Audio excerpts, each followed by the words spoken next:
All right. What now? Yeah, go for Okay. it. I don't really know how it goes. I want... We'll have it for next week, definitely. Okay.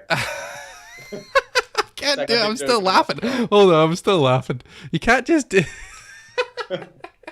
I knew the drums. You I could did. You get did it the done. drums really, really well. You did the Yeah. drums really well. Okay, let's do it. Let's do it. What is happening, managers? You're watching or listening to our new FPL collab, Firing Blanks. Thank you all for coming. If you've had a look at our content before, cheers for tuning in once again. And if you're new around here, then graphic design money well spent, James. Speaking Yeah. of graphic design money, we have got a whole new kitted out stream courtesy of FPL Graphics. So if you don't know who he is or you're looking for graphics or anything, I would definitely check him out because our place looks banging. It looks hot. And speaking of So hot, much. James, you're here. What's happening, Oh, buddy? love that segue. Thank you very much. You're This welcome. is the stream's looking beautiful, I must say. Thank you. Kudos to you and to FPL Graphics. This is nicer than my actual house. I feel like these are But the nicest Hamden. surrounds I've been in for months. So yes, thank you very much. So we're going to be streaming, writing, and podcasting our way through the season restart, bringing you the less serious, more light-hearted side of FPL. 18 plus, definitely. Thank you everyone who's in the live chat. Holly's here, Dan Jackknife, it's Raw, of course. Jimmy, thank you very much, guys. If you're listening to this, we do this live, unedited, unfiltered, filthy James mouth and all. So today we're going to be doing or revealing our teams for game week 30 and our chip strategies. Have you fucking done your team? Because you literally messaged me 20 minutes before we went, said I still haven't done my team. So have you I've done it actually now. done it? I've got a team in front of me of 15 players. Right, okay, perfect. Well, I've And actually just seen one that I'm going to get rid of. I've still got Sketlenberg in there, which no one needs. I'm going to remove him. Actually, he's all. We'll get to it. We'll get to it. Yeah, I've got a team. right, okay. So we'll do Got a mine team. first then. I feel I mean, the we thing should is, do it. though, I mean, what I should say, right, is that yes, I did do my team in the last 20 minutes, but I've been thinking about it for much longer than that. We also did the podcast last week, the Fantasy Weekly podcast. So I've been thinking about these things for a while. It was just a case of it was just the admin of actually putting them into my team. Right, okay. This has been considered. Right, okay.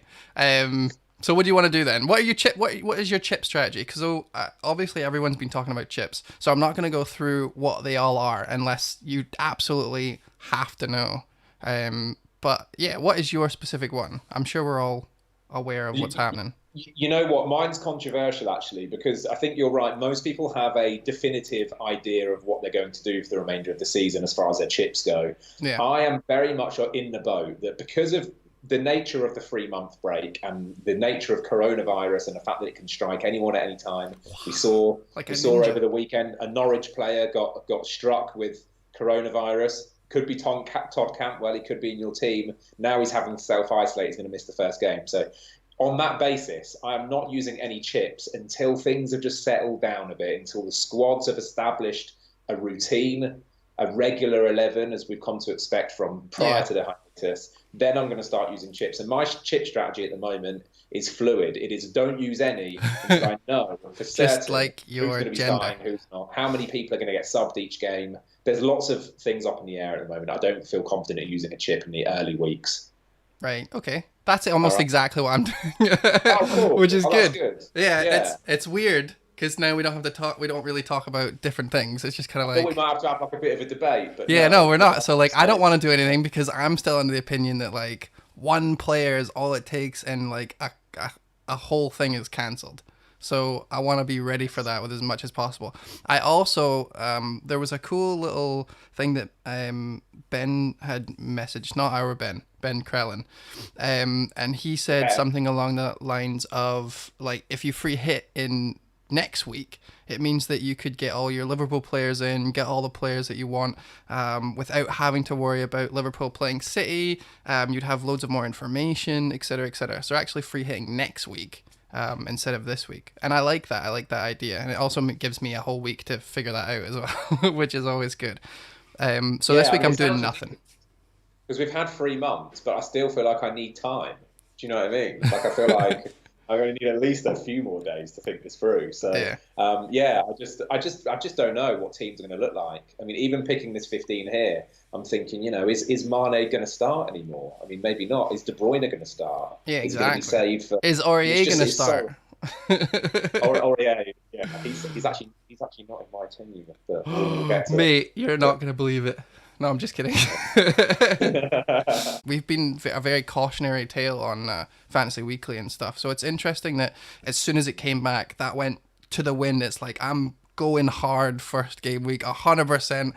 Triple, like you've put all your eggs in 4 teams. So that means if one of those goes down, that's a quarter of your team wiped. Yeah. And like, it's crazy how that's just like, yeah, football's back. We're back. Do you know what I mean? It's funny. It's a very, very difficult to do anything definitive at the moment when you have to speak to Ben Dinnery every week. Because my word, Yeah. if he doesn't put the fear of God in your heart, nobody will. Ben Dinnery hates the fact that the Premier League is coming back and is basically, I mean, with all of his passion, letting us know that it's all going to go tits up. Yeah. And in your case, that's a horrible thing to happen. Because obviously, if and yours, no, I know everyone's like in the case that like, I love the fact that football's back, and we have to move on really quickly from this. But if I could say one thing about it before we move on, is like just have a good bench. Like, don't have like a shit bench anymore. Don't have someone who's not playing. At least make sure they're all stars. That's it. Yeah. So with that in mind, I'm going to show you guys my team to start with, I think. Whip it out. You show me yours, I'll show you mine. I don't know how to show you. Haven't sent me it. You didn't do anything. You did it like 10 seconds ago. Well, I assumed you were just going to go onto our league and click through onto my team. Yeah, but that's going to show me your old team. You fucking No, nugget. won't. How would it show me your new one? Oh, yeah, of course. I thought I made my transfers. They're saved. Oh, right. Here is my team for game week 30. Now, I have completely stripped all Liverpool players out. I have added in a mix between single game week players and double game week players, and the only thing that I'm kind of iffing and atting is the last defender, because I've taken out Trent Alexander-Arnold to afford a few other players. What do you think? That is an awful team. It's disgusting. Get off the screen. Fuck you. No, you know what? There are quite a lot of similarities there with mine. I think I like it. I like the triple Sheffield United a lot. I like Doherty a lot. I don't like Wan-Bissaka. I think you've got a weird faith in Wan-Bissaka that no one else seems to share with you. You have this weird conviction that Wan-Bissaka is going to be the next. You know what I've just realised? I don't care about your opinion.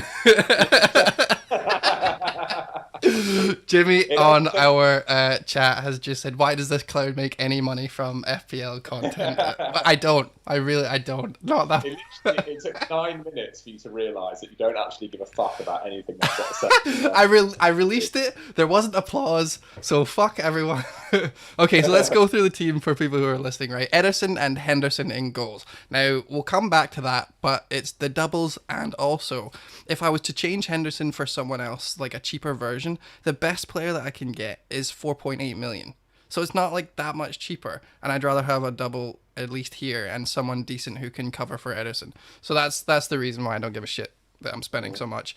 Then we go the Egan and O'Connell, which is like, classic centre backs, very nailed, very probable to not get sent off. Also, I found out that the 2 fixtures that Sheffield United have, I think this was on the Fantasy Football Scout, they have the worst record for set pieces conceded. So it means that, the Egans and O'Connells of the world are going to have a field day, hopefully. And maybe I might see a wee header or two. So that's what I'm hoping with. There you go, mate. Not just an ugly face. Doherty's just a bit of fun. That's it. There's nothing really else to say about that. I know a lot of people were talking about it and they wish they put them in a team but decide against it and put Botley in or something. And I could do that and then afford Trent, but like go hard or go home. How am I gonna? He's the Aurier of your team in many regards, Yeah. because Aurier is a fun player, and that's why you own him. Really, you own him for the memories, for the good times. The red cards and the fucking hacking every player he comes across because he can't defend to save himself. And the one assist a year he gets that's actual decent, and the rest are just flukes. Why I do you agree hate with him you. so much? Which member of his family? Which member of your family did he kill? No My one yet, word. but I wouldn't put it past him. I wouldn't. Why do true. you like him so much? Look, I don't want to make this stream about Aurier, but have you seen his goatee beard? His You beard. look that goatee You beard give in a the eye, right. and you tell me why you wouldn't have him in your team.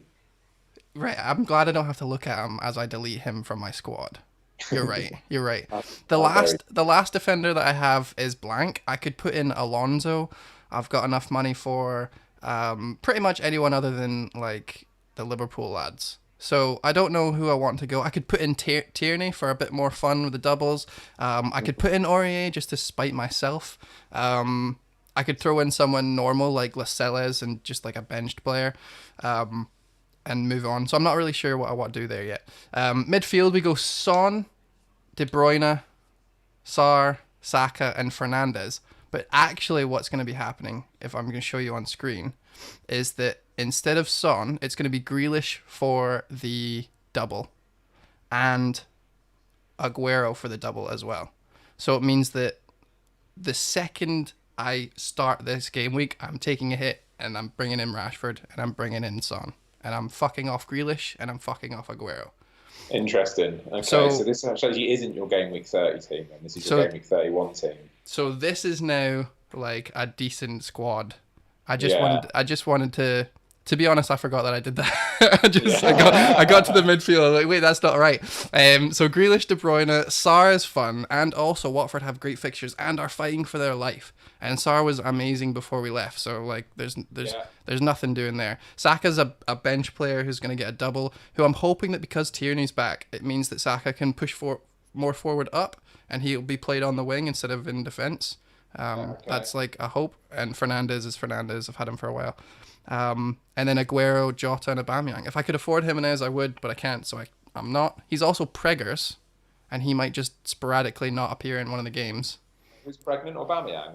No, Jimenez's wife or whatever. Okay. So there you go, mate. She's like 8 months pregnant. Oh, well, congratulations to the Jimenezes. Yeah, right. Let me look at the chat. What do you guys think? I just whilst you're doing that, I'll come back on a few things here. Like I say, I think Wan-Bissaka still requires a little bit of justification because he's a great player, but if he's not 4 million, he's not a particularly popular FPL player. No. I also want to float another question to you, Dave, right. Which is, do you think that the template exists at the moment? Is there a template? Because what I have seen on the chat is a few people saying, oh my God, I've only got 3 or 4 players that Dave owns as well. I would say you have gone against the template that maybe is forming at the moment. Yes, I would definitely say that. So the template is 2 things, either full double team or a little bit of double team mixed with like the classics, Liverpool, Everton players, like the classic, what we used to have. But I'm looking at this as like an absolute new start for me to be able to just go against the grain as best I can and finish shite. Because what we were talking about in Fantasy Weekly was if you have a shit overall rank right now, just go hard. Because if you don't, you're going to end up with a shit one and you're going to be right where you are. And if you go hard and it fails, you're going to be right where you are anyway. So you might as well, there's the only chance for you to make significant bounds is to make significant risks, and that's what I'm doing. So Wan-Bissaka, although he's not as decent as Maguire in terms of maybe potentially getting a goal or 2 in, because Maguire's big fucking forehead just allows him to just power that from wherever he is in the pitch, doesn't matter. Wan-Bissaka is going to be the next priority. I'm telling you right now, because he's been sitting there consistently the best, like, fullback defender, just like full defense for a long time. He was so good. Yeah, very good defender. He was so good last year. He's so good this year. So he doesn't have to work on it. What's he been working on? What's he been working on this whole time? He has to be working in his attack. And the second But thing, before you say anything, is that he now has proper players in the team that he can send the ball to. Like, I'm not going to watch David James miss a fucking sitter or Daniel James, sorry, miss a sitter inside the box after an amazing whipped cross from Wan-Bissaka. Like, I'm going to have Rashford at the end of that. I'm going to have Pogba maybe. You know what I mean? Like, I think it's a decent shout. Okay, I mean, I disagree with both of those points. Tip says belter, so fuck you. Thank you. They're beltering my disagreement. Yeah, let me tell you this. Let me tell you why I disagree with this. Right, go Point for number it. one. Wan-Bissaka is a great defender, precisely. Let me tell you which defenders are best when it comes to attacking. The ones that are terrible at defence. That's because they're always attacking. Yeah, Wan-Bissaka is needed in defence. He will stay in defence. He's no Serge Aurier. Secondly, the introduction of Pogba coming back and Bruno Fernandes means that Man United will be channeling more of their play down the middle through those two powerhouses in the centre of the field, not round the wings. You're going to get less of that now that the likes of Daniel James aren't playing. So I don't think so. I think Pogba is amazing at just holding the ball in the midfield. Bruno's going to be running up in the middle. That's fine. He's there for either distribution or long shots, and I have him in my team. But Pogba's also amazing at holding the ball up enough that he can just let the wings go. And they don't really have any wing play right now because they play inside forwards. So the person who's going to be just outside on that right-hand side is going to be Wan-Bissaka. He's going to just be sitting there. You know what, Dave? I hope I'm proven wrong because Lord knows we need some decently ranked pundits on the Fantasy Weekly podcast. So it can't just be you. Right, I do worry for Wan-Bissaka. I'm going to have a look at the chat just now. Okay, so Tip says, don't think Saka will start. We've got same forwards as me from It's Raw. That's really good. Nikita's better than Auba. That's interesting. See, I had Pepe and Nikita in my team, and then I swapped it for Saka and Aubameyang. Basic, like, price points. And I just kind of swapped them because I figured I'd prefer Aubameyang over Pepe. But that's something we can talk about, actually. Keep looking. Lundstrom's a difficult one. He's one of my only Sheffield defenders, but I'm fully aware he's not a nailed starter anymore. Yeah, so there's a lot of players that are probably better than individual ones that I've got here. But I didn't want to go too risky when the strategy that I'm applying is risky. So, like, it's a risky strategy with nailed players is what I'm going for. The only person who I would say in my whole team that's not nailed is Saka, and he's going to be on the bench after this game week anyway. I really love your approach, Dave. At the end of the day, no one's going to remember whether you finished 500k or 900k. Yeah, exactly. They're going to remember if you managed to shoot up 300,000 ranks in the final 10 game weeks. Yeah, buddy. So I'm sitting at like 800k or something right now, something shocking. And if I can make it to, like, I don't know, top 500, top 400 in the next couple of weeks with this team, it's bold to be aiming for a three-figured rank is bold, but I respect it. Yeah, I'm gonna go for it. I'm gonna go for it as best I can. It's not gonna happen, but at least I'm gonna have fun doing it. Yeah. Do you know what I mean? Yeah, no, totally, and that is what FPL's about, isn't it? I remember a tweet by FPL General. I don't know if you remember him. He was once on our podcast. I can't remember his name. Michael, something like that. He tweeted soon after the announcement that the Premier League was returning, simply saying, "My strategy for the rest of the season: have fun." Such a FPL general tweet to make, but it's true though, isn't it? You know, at the end of the day, it feels like anything's a bonus now. We're lucky to have the season back, not according to Ben Dinnery, but most of us are happy that it's back, and let's just have some fun. You're right. Yeah, definitely. I love that because Mark tweeted saying something like, "Let's have fun," like you said, but then his next tweet was just template double game week players. And I messaged him saying, like, I thought you said we were gonna have fun. This looks like the most boring bullshit ever. And then, like, I could imagine him saying, points is fun. Do you know what I mean? Like, it could have been whatever. That'd be such a Mark thing to say. Improving my rank at steady pace. Yeah. So in terms of my team, risky players, Wan-Bissaka, maybe, I guess, if you could call a Man United defender risky, because the risk is I go for him over Maguire. Like, there's not that much difference. I still kind of want one. For me, I think the risks in this team all have the last letter A. Wan-Bissaka, Saka, and Jota. They are the three You weakest think links. Jota's risky? I mean, I mostly just wanted to include Jota because it was really steep. And Aguero. Jota, I would prefer Jimenez, but I didn't realise that Mrs. Jimenez was expecting. She's huge, mate. She's bigger than me. Really? I put on some weight, guys, since the coronavirus. Just letting you know. Well, you're lockdown pounds. Lockdown bod. Yeah, Yes. yeah, exactly. It's the new dad bod, I've heard. Jimmy says Pookie is better than Jota. Let's talk about Arsenal and then we'll go into strikers in general. So, Saka, Ozil, Pepe, Aubameyang, Nikita. Those are some Arsenal players. Those are Arsenal players, absolutely. Like, who do you think the best two is out of those? If you could just have anyone, no price points, no nothing. Can I be awkward and pedantic and say firstly that I reject any hype around Arsenal? City, you can absolutely do that. Yeah, Arsenal are shit. Fixtures. And I think that we're being seduced by the double fixture and we're forgetting about the reality of that Arsenal can actually win any of those games or indeed score in any of those games. Fair play. And I think, well, they were okay, weren't they, prior to the hiatus? They were picking up a little bit under Arteta, if I remember correctly. Yeah. 20 returns for Aubameyang, pure unadulterated shit. I've got Aubameyang in my team. You have him? Right, okay. He's the only one I've got, though. I think the aim to try and get free Arsenal players is misguided. But were I to choose two Arsenal players, I would choose Aubameyang firstly. I think he's the absolute must if you're going to have one. Yep. And then I would probably go for Bellerin, because you can't help yourself. You know what? I think I'd go for Nicolas Pepe. Pepe, yeah. Yeah, I think I would. I think I've always felt he looked good, even when he was shit. I always felt like he had that potential, and he started to show it towards the end of season part 1. I think, if I remember correctly, I'll just look up his stats here. He got. I love that. See, you don't get enough credit for that. Sorry, season part 1. Season part 1 is good shit. I like that. It's the season's first season.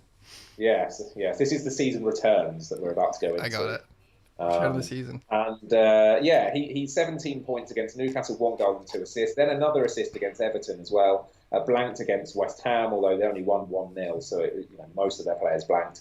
I think Pepe has shown potential, and now he's scoring points. So yeah, I like the look of him. Very expensive though. For the people who are balls deep with 12 doublers, FS Rooster, Jimmy, etc. in chat, like, are you guys going for Pepe? Have you got enough coin left in your pockets for Pepe, or is it just Aubameyang 100%? I had Pepe in and Nikita, like that was swapped, but I figured I would just prefer Aubameyang. He's just more consistent, and I also remember that Nikita isn't the only wee guy that they've been using up front. They also have Martinelli, and it'd be really annoying if Nikita played one game and Martinelli played the other while Aubameyang played both of them. That would just piss me off. So it's just a bit safer for me to go for Aubameyang.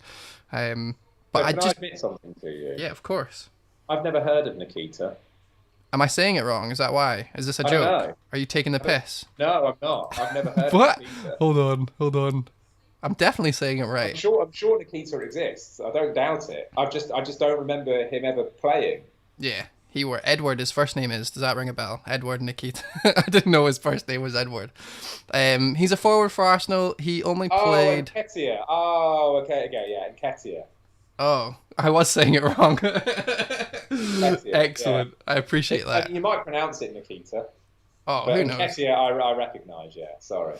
That wasn't me being facetious, though. He was on loan with Leeds and then they recalled him, said Daft. So there you go. Some good info. Dave is botching the surname. As usual. It wouldn't be the same without you watching the surname. That's something, if you guys are listening for the first time, because we're going to be all over Spotify. I hope you know that, James. We're going to be on Spotify and Apple and all that good stuff. My new mixtape. What's it called? It's called Aurier. It's called Lady in Red.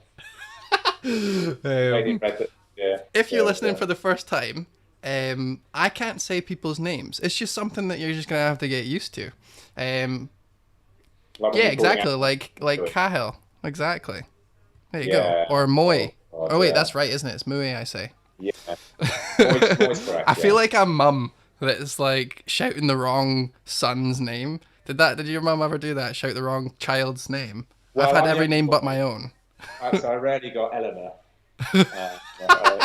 Oh yeah, you're an I'd only occasionally son. get Simon, which was weird because that's my dad's name. So Oh, hopefully he never got James in the that's wrong context. Wincest, isn't it? I want to show you guys the Premier League fixtures, just to show you guys what the best players are, the best teams for their fixtures. Now, I know obviously fixtures kind of go out the window a little bit, but we can still use it as a guide. Last year, I used it indefinitely and I just kind of stabilized around top 4K. Like I just kind of didn't go anywhere. So this year, I wanted to kind of go more for form at the end of the year. But we can't do that because there's no form anymore. We don't know what the fuck's happening. We've had a summer holiday. So this is right now in front of you guys. For those who are listening, I don't know, fuck you. I'll just wrap them all out now. It can Right, be part you of do my it. mixtape. Oh, you're gonna wrap it in your mixtape. Okay, go for it. I'm ready. I'm ready. It's never going to happen. I've got two questions that I want to ask you, Dave. Again, I'm sorry, I'm in that kind of podcast hosting habit mindset where I can't help but ask questions. Okay. I want to ask you firstly, how much stock are you putting in fixtures, given the fact that they're going to be playing behind closed doors? And secondly, how much stock are you putting into form prior to the hiatus? Are you looking at players who were doing well going into the hiatus and thinking maybe they can continue it? Or for you, is it a complete write-off? Yeah, no, I think I'm going for people who have been consistent. I'm not looking for anyone who's like, oh, they showed form towards the end, because that's just like recent performance bias, which is a Yeah, real thing. It's basically what chasing is. So, recency and bias. yeah, recency bias. Yeah, I don't know how to say things. I but just know what they mean. but you would use that criteria without a hiatus, right? If Dominic Yes. Calvert-Lewin scores 5 goals in 5 games, you might bring him in on the sixth game. Yeah, because momentum's a real thing.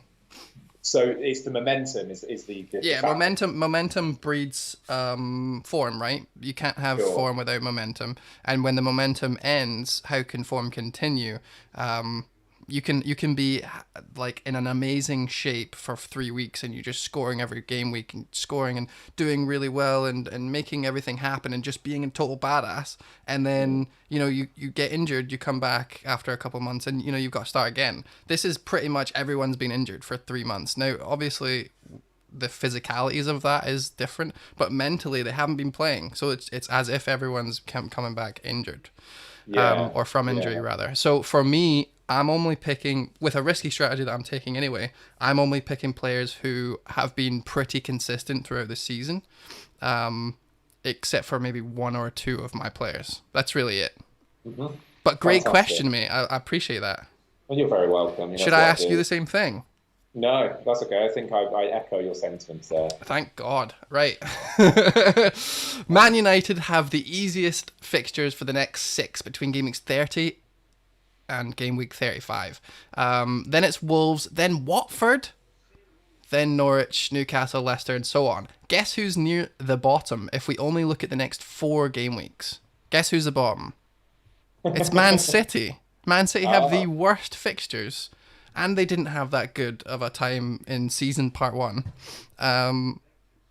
It's weird that everyone's kind of going on them Well, a I mean, wee bit. obviously, the huge appeal with Man City is that you have the double game week first and foremost. I don't think many FPL managers are looking at the likes of Aguero and Gabriel Jesus as serious propositions for the remainder of the season. Yeah. I think they are rightfully still looking at the likes of Kevin De Bruyne and potentially Laporte as well as serious propositions for the rest of the season.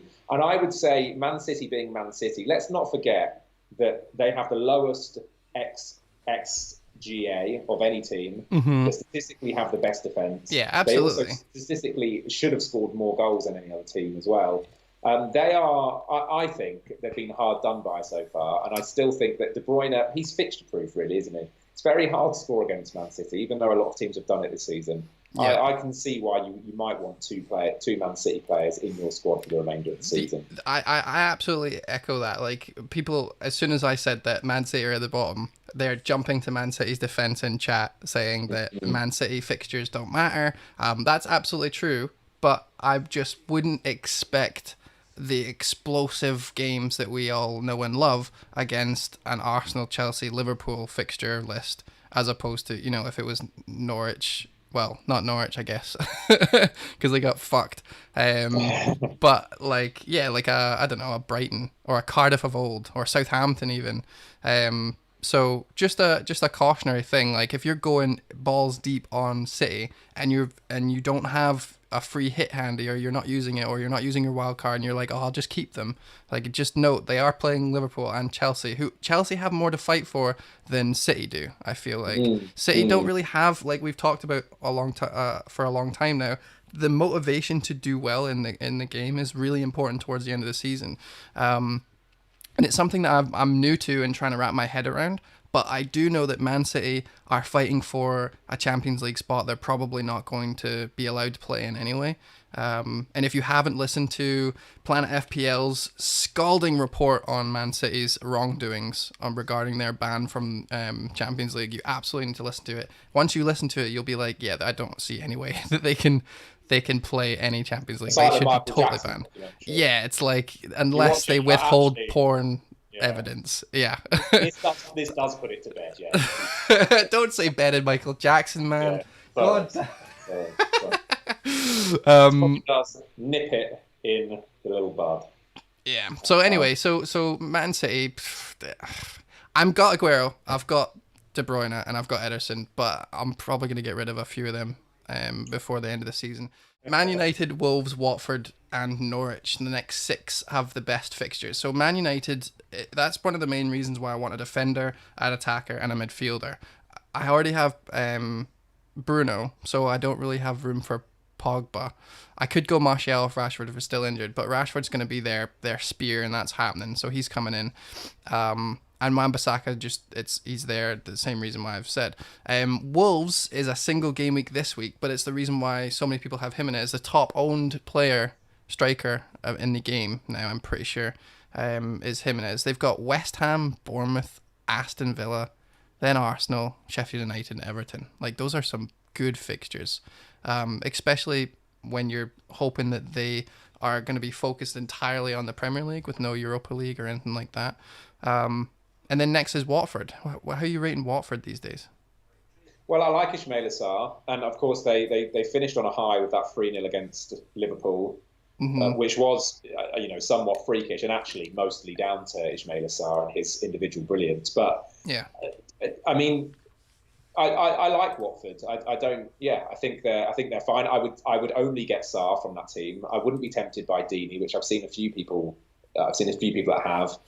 David Bowie doesn't interest me either, nor do any of the other kind of peripheral players like their defenders, for example. I'm not interested in who's in goal for them these days. Is it Ben Foster? Is it? Yeah, Mr. Foster.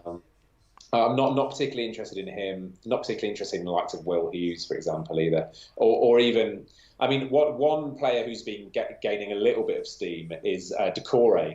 Yeah, I've seen that. Mostly from Flapjack. If you're here, by the way, this is all your fault. Flapjack's been pumping him, has he? Like so much, like really hot, like as deep as possible.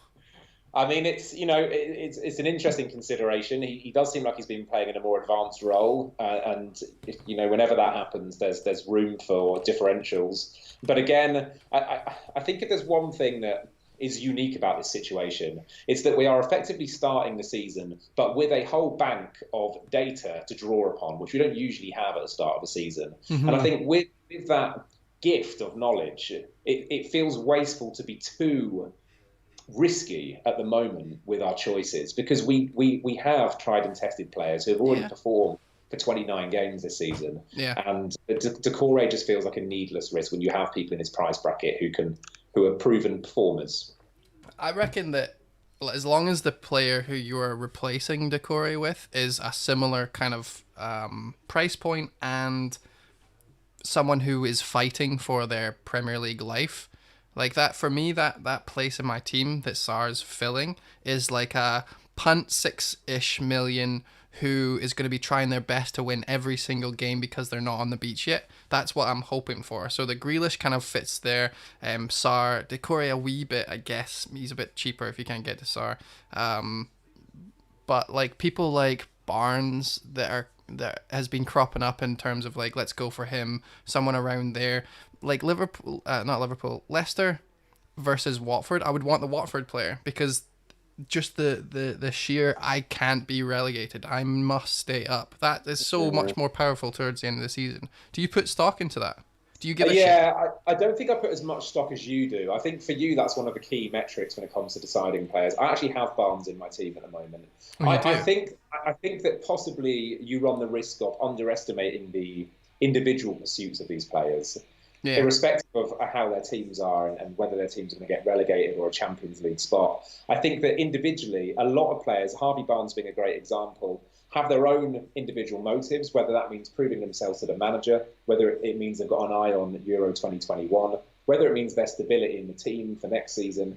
You know, there are lots of reasons at the moment, particularly with having just had 3 months out, where players probably feel more of a compulsion to perform than they ordinarily would. So I do agree with you. I think it's worth considering, and I think that the threat of relegation, there is no more powerful motivation than that.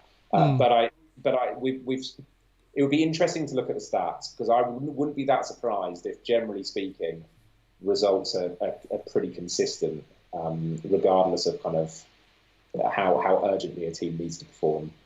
No, that's fair enough.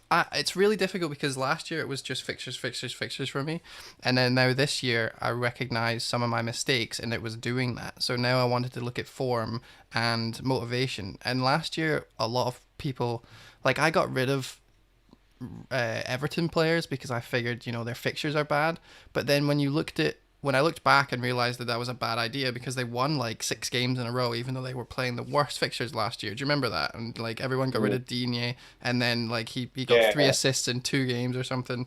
The reason for that was they had like motivation. They really needed to get points on the board so they could try and make a break for top 5 or whatever, top 6. And the second one was that they weren't far behind like the danger zone. Not that they were in any place of relegation, but like they weren't doing as well during the season. So, and that's why they did so good. They just like came together, and I just didn't see that. It was just not even in my peripherals. Like I was blindsided by just fixtures. So this year I'm trying to make amends. And what you're saying is I'm going too hard the other way. Well, I think to bring it back. I suppose what I'm saying is that in an ideal world, you would have a holistic approach to this that factors in fixtures and stats and the psychological motivations of players and teams.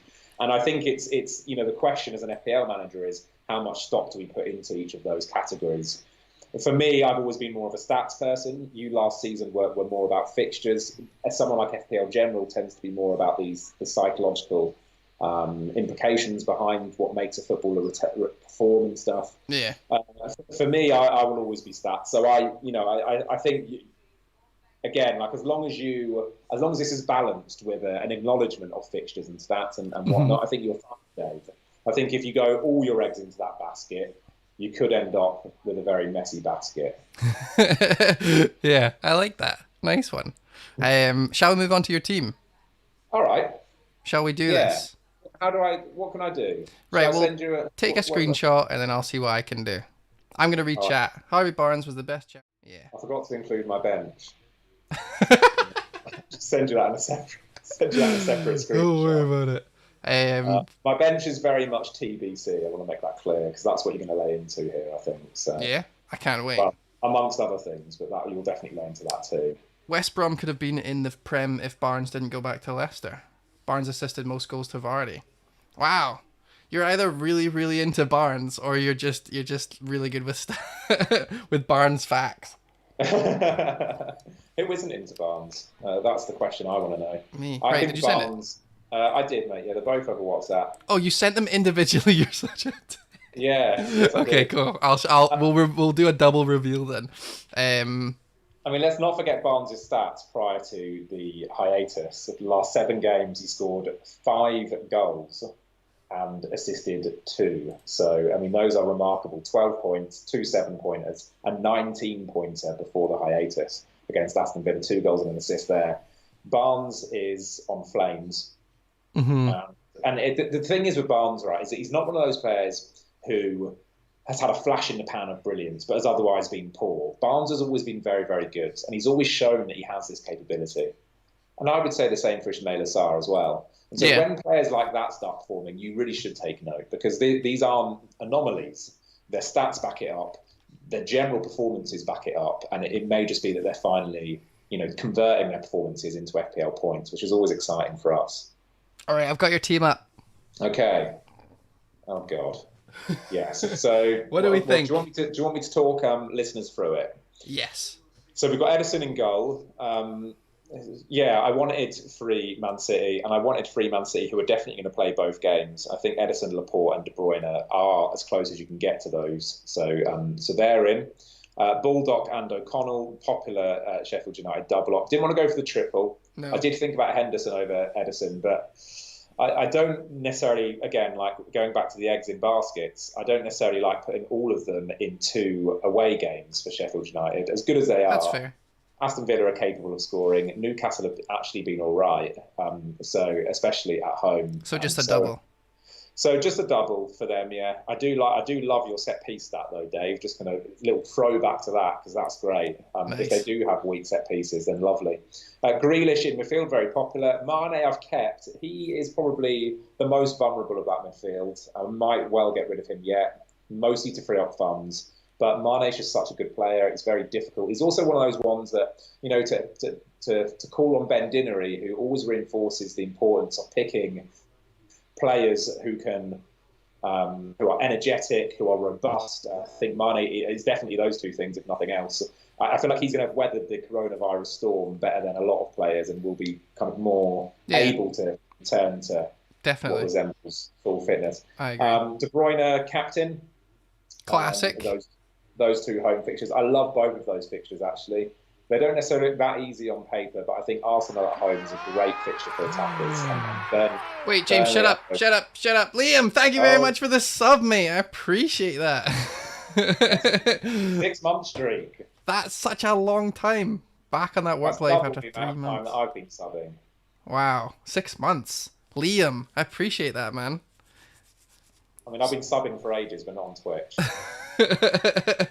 So we were talking about De Bruyne captaincy. We'll do a captaincy at the end of we'll do it in the last 5 minutes or so. Yes. Yeah. Okay. Yeah. Sure.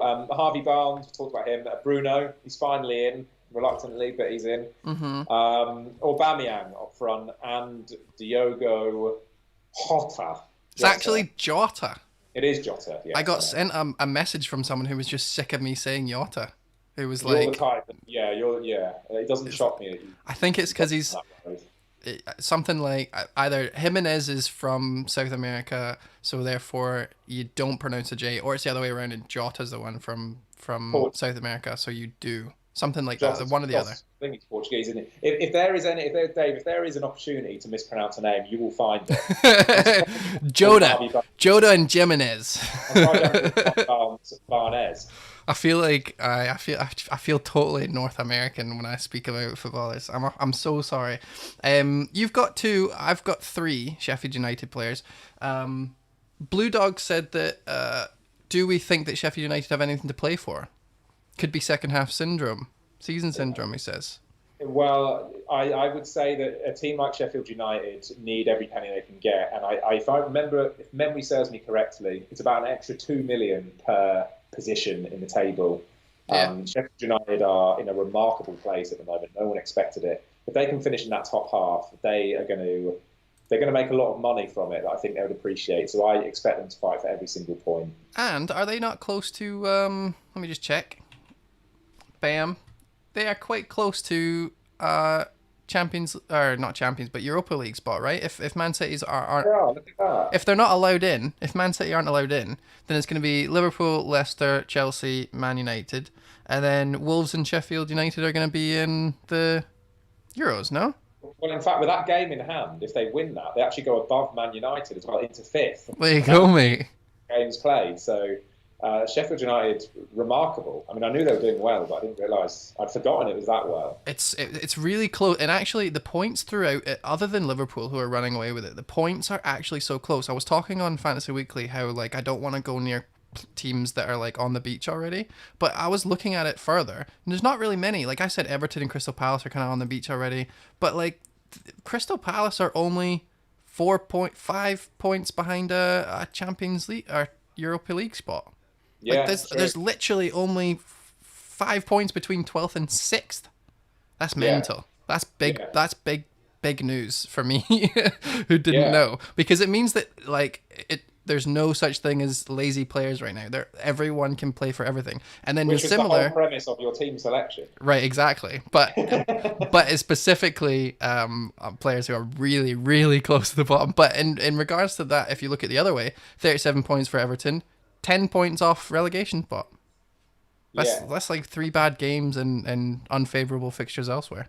Yeah, and Newcastle as well. They're equidistant between Europa League and relegation, which is also remarkable. I mean, 8 points, I think, either side there. So, I mean, it really is. I mean, we always get this, and it's great, and it's one of the reasons why I like the Premier League so much. Let's not forget, we have 8 games left. 8 games at 24 points, right? So there are very few teams that are comfortable at the moment. There's a lot of points to be won and lost. We have talk about Norwich and the fact that now that the season's been resumed, Norwich are definitely going down. Norwich are 6 points off. That's out of 24. I'm not defending. Yeah. Well. But they are like they're not. No team is doomed. If only they could play City every week. You know what I mean? Yes, exactly. Minnows. It is. It's one of those things where the only team that is comfortable is Liverpool. Yeah, and then that's it. It's all to play for, which is incredible. I'm gonna read out, because I don't have it on the screen. I'm gonna read out your bench. Okay, you ready for this? So you guys, hold on. I'll just move that up. So you've got Aubameyang and Jota as a 3-5-2, and your first on the bench is none other than Calvert-Lewin. Mr. Calvert-Lewin, yeah. On the bench. So is he going to be coming in next game week and replacing someone? Because he's playing Liverpool. Like, why are you keeping Calvert-Lewin? It's just because he's done so well for you. I think Calvert-Lewin is the best striker in the Premier League in 2020. It's him and Aurier. Best defender, best striker. Here we fucking go. Dave, who's your favourite midfielder? Tell me why it's not. Right, let me tell you this, right? He's the top scoring forward in the league in 2020. Uh-huh. He has the highest XG in the league in 2020. Right. He has the highest non-penalty XG in the league in 2020. Wow. Calvert-Lewin has all of the attributes that you would want from a forward, and he costs £6.2 million. He, for me, is the absolute essential. Oh, wow. So he's not going anywhere? Not going anywhere, no. I mean, I respect your gander, but I'm not gonna. I don't like. I know he's done well, and he's had that manager boost, and it just kept going, and their fixtures really helped him along the way. But like, I just don't want to.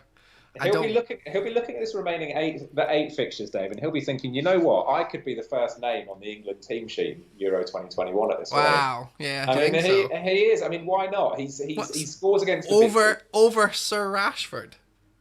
Rashford's also great. I'm a big advocate of Rashford. If I had the money, I would have them both. I think Rashford's fantastic. What too. Instead of who? So you've already right, okay, because you don't have Aguero, who is the most one of the most popular double game week picks. No. You don't have Jimenez. You went for Jota because of monetary issues, I'm assuming. Aubameyang's in there as your Arsenal cover. But like, who are you getting rid of for Rashford? And will you be keeping Calvert-Lewin? Are you even planning on getting 3 Man United players? Definitely keeping Calvert-Lewin. At the end of the day, you've got to bench 4 players. What is his fixtures like? Hold on, I'm going to check. Continue. His fixtures are, they're okay. I think he's got Norwich after Liverpool, which he'll definitely be in for.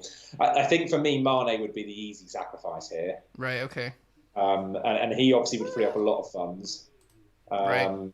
So, I mean, Calvert-Lewin's fixtures aren't great, Dave. But again, like, think of the players that the team, that he scored against. Oh, again, yeah, he's done so well. Have a look well. at his 2020 record. 2 goals against Chelsea. He scored a goal against. I love your face Arsenal, you make. United. The the face you make when you're proving your point, it's so cute. It's like Okay. it's just dead focus on what you're reading. Like Yeah, I have to show everyone I'm not just the I'm host. not I'm not just a bullshitter. No, but it's true. Yeah, I mean, I don't get me wrong. He's a great choice. I don't mind. I don't mind that at all. but it's not. But He's just not for yeah, me. He's just not. He doesn't seem fun. Everton aren't fun. well, that's totally fair. That's totally fair. I mean, I'm in a position at the moment, luckily, where I, I've got a good chance of a decent rank again this season, That's true. Your and strategy is totally platonic in regards it is. with like keeping it going, keeping whatever you've done going. Don't take too many risks. It's the total opposite to me.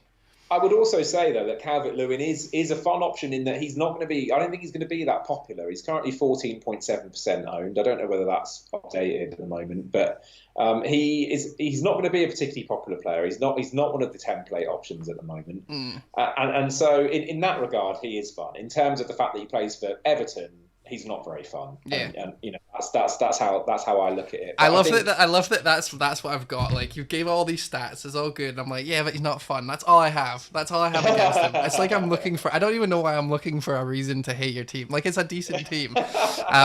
Next on your bench, you've got Bolly, who I don't mind. Like you need to have. yeah. I think if anything, you need more Wolves players, but that's fine. At the very least, maybe after this game week, you could go Laporte to Dockery or something, and just and kind of solidify the fact that Wolves have the one of the best fixture runs and the desire to go as hard. I think Wolves are going to be fighting tooth and nail. Yeah. And then last Yeah. on your bench is Quite like Patricio as well. your third So, bench from the Sun. yeah. Rico. Yes, that was more or less just an accident. He's in my team. I think that in real life he was an accident as well. Fucking hell. And then Stikellen. That's so harsh. I'm so sorry, Rico. Your mum and dad love you. He's listening. And then Stekelenburg. You're on the precipice of a sponsorship deal with him, and you just want to fuck it. Yeah. He was getting. We're gonna his charity of saving kids in poverty or whatever, and he was this close to phoning us, and then we've just made fun of him for. He was just being hovering shit. over that subscribe button there. I really wanted to hear our thing. So Stekelenburg, are you not bald? So you're not bench boosting then? Beautifully pronounced, Dave. Thank you. It's the only one I know. It's inexplicably the hardest player to pronounce. You just smack it You straight fucked out. up, didn't you, on the Fantasy Weekly? And it's the only one that I can do. Still can't do it. I still say Sketlenberg. It's because it looks like Skellington. Stekelenburg. Yeah, I don't know. Again, he is in there because I'm maxed out on my budget in this current incarnation of my team. Should I get rid of Mane and tweak around a little bit, one of the first amendments I will make is getting rid of Stekelenburg and putting in probably one of Henderson or Pope. I'm not going to bench boost this week, so I'm gravitating towards Pope actually, just because he's a little bit cheaper. He is the highest scoring goalkeeper in the game. Let's not forget. Mm-hmm.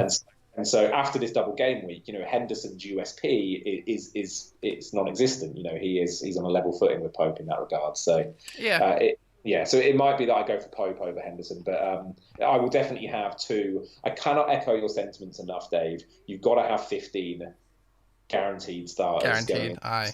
8 or 9 weeks, you've got to. Especially, with the new rules and stuff, it's just there's going to be more rotation. It's going to be carnage out there. Absolutely, I'm 100% agreeing. Like I've got a full bench. I'm actually gonna have bench headaches sometimes, I think, which is a good problem to have. At the very worst case scenario, I have to choose 11 good players instead of 12, and the best case scenario for my strategy would be that some big players like De Bruyne or something absolutely cops it for a week and has to go away and self-isolate, and then I get my amazing 12th player to come in. Shall we do captains? Wait, He doesn't he? Say that again? De Bruyne looks quite sickly. Like he looks like quite he looks like he's 2 seconds away from just frying to death. I mean, when it came out that a Norwich player had corona, I mean, everyone's mind went to Pookie, didn't it? Because he does look ill all the time. Like he always looks a little bit like he's on the precipice of death. That's very stereotypical, isn't it? The whiter you are, the more well, sickly yeah, you I look. suppose he does look pale. He just looks. He's got that like Gorm kind of always looking tired. He's having a good night's sleep in years. Like just In it's got Scotland, that when someone takes their top off and they're really white, like they haven't had any sun, which none of us really do up here. We call it a dead body. You look like a dead body. Get yeah, away. Get your dead body away. So yeah. it is Anyway, very Davaresque. I'm gonna be doing my bench boost just because I don't think there's gonna be a better time to do it. I will say that. Like I'm saving my free hit for if I ever need it, and people are actually going to be not playing because of Quite big coronavirus. news, though. I mean, you led me down a garden path a bit there because you said at the start of this stream, that your chip strategy is the same as mine, i.e., you won't use any until Oh you no, kind the sentiment that you said, sorry, was that okay. All right. you were So what saving your you free do? hit, was what I No, was no, no. talking I'm, about. I'm saving all chips. Well, I only have really free hit and bench boosts, but I am So, saving 50% of them. yeah, No, what I meant was like free hit is a really get out of jail free for coronavirus, and so I'm keeping that. That's what I meant. Sorry. Whereas I'm actually using bench boost because I don't think there's any better time. There's not going to be a double, and it's no way I'm going to be stacking my bench any other time. If I'm not using, I'm not stacking it. And the fact that I have to stack it because I believe that there's probably going to be issues with players going forward. I'm gonna use it just like that. But power to you. yeah, but now I'm worried because I've just told you, and your face is like you shouldn't be doing that. No, no, no. I'm just calculating how I feel about that. I'm actually thinking to myself, should I be using mine? To be honest with I you, think I don't so. think I am. I think I'm going to stick to my original conviction, which is that. But bench boost doesn't really help you with coronavirus. Would it be like it would be harder on you? I tell you what it is, Dave. It's not about Corona after the resuming of the Premier League. It's what's happened over the last 3 months that we might not know about yet that worries me. I don't know, for example, that Kevin De Bruyne is fit. Oh, I see what Like you're you saying. say, So like if okay, I go into my bench boost and actually 3 players are missing, then I've just wasted my bench boost because I've got to use my bench and already. precisely, I got you. precisely. Whereas next week we'll know, for example, whether Kevin De Bruyne is going to be starting every game indeed, or whether he's only going to be playing 45 minutes every now and again. Fair play. I guess So in that it's case it's that. risky. I feel like the bench boost is definitely like if you haven't used it already, and you're planning on like what's the max that you could probably get in a single game week from a bench boost? There's not so much you can do with it. I'm I not think too worried about spunking it, to be fair. I think if you get anywhere between like anything 20 points or over, 20 points would be amazing it's for a good. bench Yeah, boost. I mean that's four players, all playing twice both games and scoring 4 points each, and then one of them getting an assist or a clean sheet or something like that. Yeah. I think is really all you can ask for, isn't it? And I've got 1, 2, 3, 4, 5, 6, 7, 8 doubles. If I was to like throw people on the bench, I would need to bench like Dockery and stuff, and I'm just not prepared to do that. So, Yeah, yeah. so I'm happy with that. Captains wise, just let's finish off with some captains. Sure, sure. The classic FPL finish with the Oh, captains. God, this feels so good. Look at us, Dave. Look at us. Look at us talking captains. Look at us. Talking captains a few days before that. Daft Like says a- Lundstrom. What a captain pick. Oh my goodness. Yeah, That's interesting. the worst. It's not. I don't you know what. I don't think it is necessarily. I don't What? think it is. Okay, pick a captain that is. Wan-Bissaka. We're not even sure that. Well, we know Wan-Bissaka will definitely start unless there's an injury that we don't know about. Lundstrom, we don't even know if he's going to start fully fit. No, we don't. He's a double game weaker. True, but then that's a cherry apple bite Of course, thing. yeah. It's not great. I'm not saying that I would pick Lundstrom. I'm just saying that. All right, I we're like- categorically saying no Lundstrom. Who are you going for and why? Okay, so I'm really interested to hear your answer to this. Actually, I'll get through mine very quickly. I'm going for De Bruyne for obvious reasons. Really, Yeah. my team is not great in any other department. The second most likely would be Aubameyang, but like I've said already, I don't really like the two Yeah. away fixtures to Brighton and Man City. So it's simple for me. De Bruyne, it has to be De Bruyne. I think he's going to start. He's playing for Man City. 2 home double game week fixtures. Simples. Yours is harder though, Dave, because of course you've got Aguero in your front line as well. I assume you're between those two, right? I really, really want Captain Grealish. Interesting. Like Okay. so badly. Like I know it's a bad idea, and I know that Bad I know idea. that Kevin De Bruyne is boring, but he's probably a good pick consistent. He'll probably most likely the one to get the most minutes out of him and Aguero.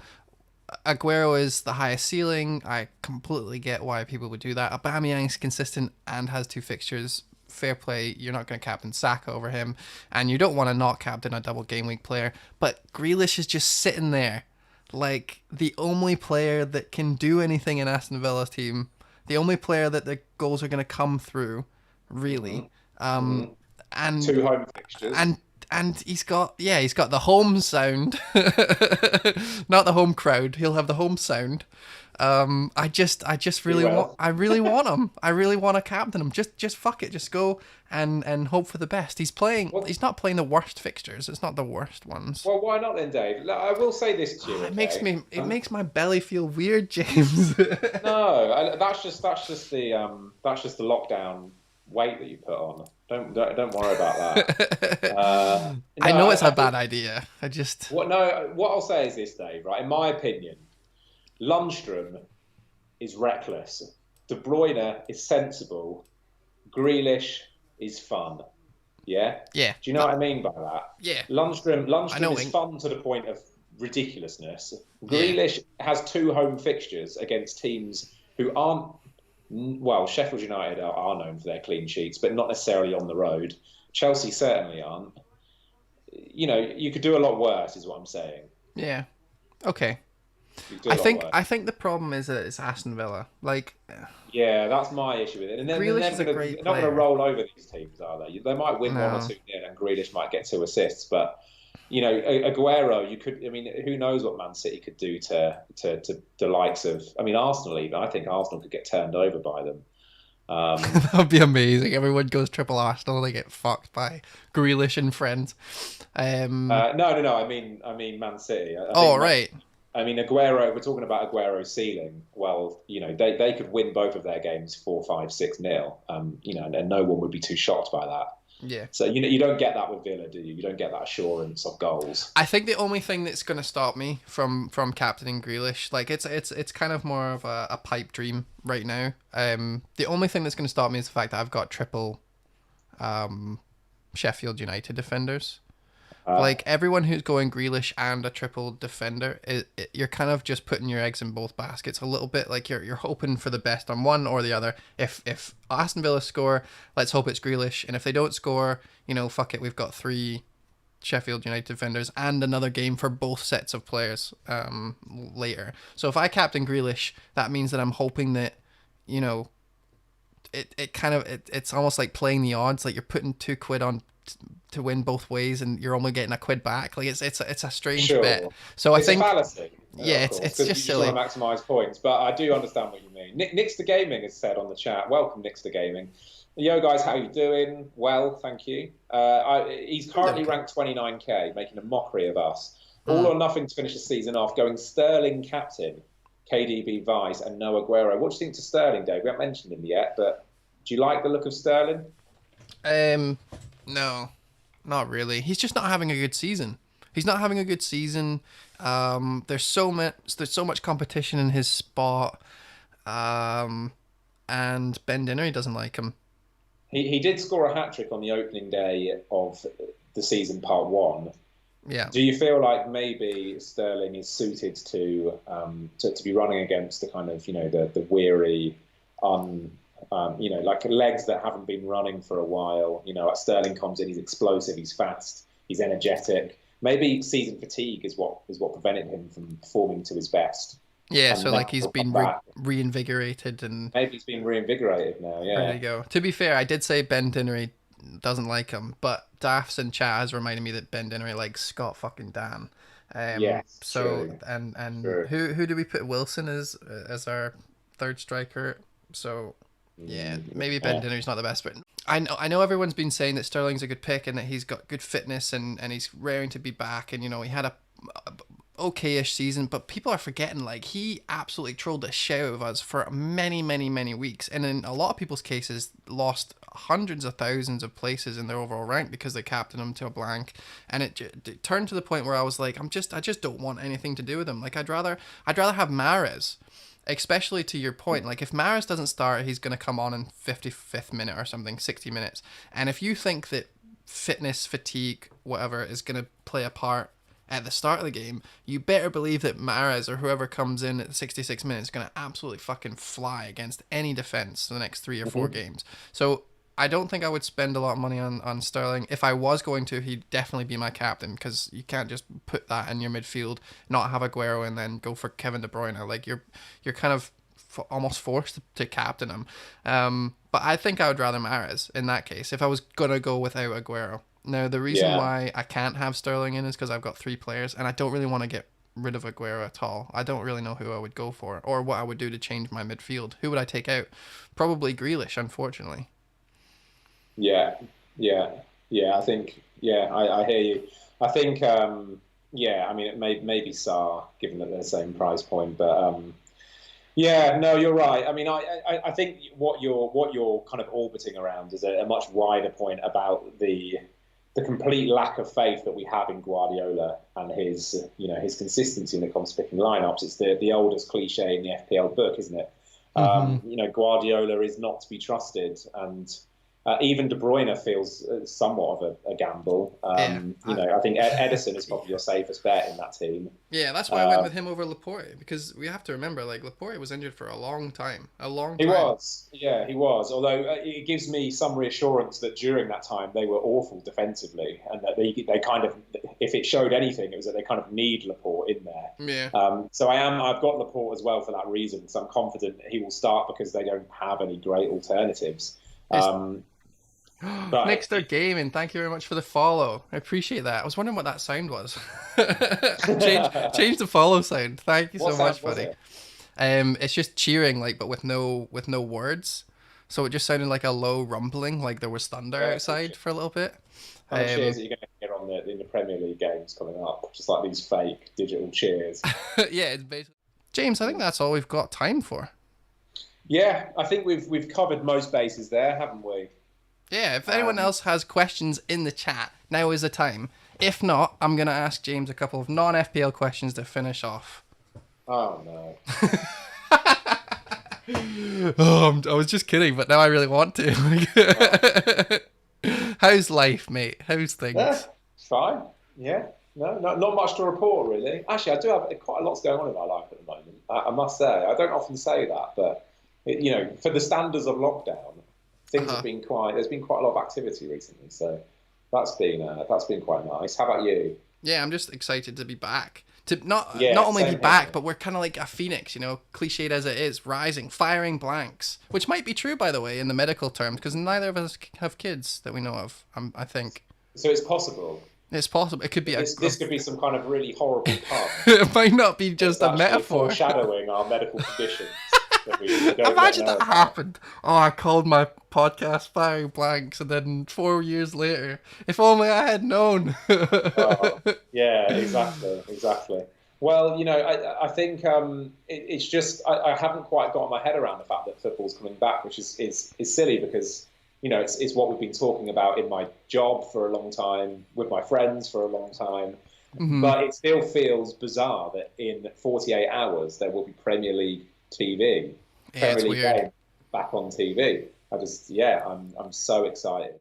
Daft says, will you do a stream Wednesday night? Last question of the night. No, we're not streaming Wednesday night. We're streaming Wednesday deadline. We are streaming the hour before the deadline, going to be answering all your last second questions, and we're going to be revealing a new team on Wednesday. So today was just a quick what our teams are looking like. Tomorrow we're doing the Q&A with the Fantasy Weekly teams.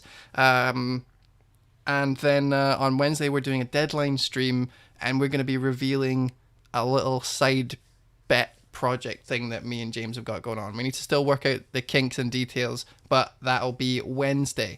Certainly the kinks. Lots of kinks. So yeah, that's everything today. Thank you very much for joining us and for listening, if you're listening. Next time we stream, we're going to record our voices so that it's a bit better audio quality, because I forgot to do that this time. Oh yeah. So yeah, the audio should be a little bit better next time, but thank you very much, and we'll see you guys next time. It's been so fun to do this again. Yes, thank you everyone. Thanks, Dave. Yeah, thanks James for being here. I appreciate it. Thanks, Dave. Bye. Thanks, Dave. Thank you, Dave. You're welcome, Cheers, Dave. James. No Cheers, worries, mate. mate. Thanks, Dave. Cheers, buddy. Cheers, Dave.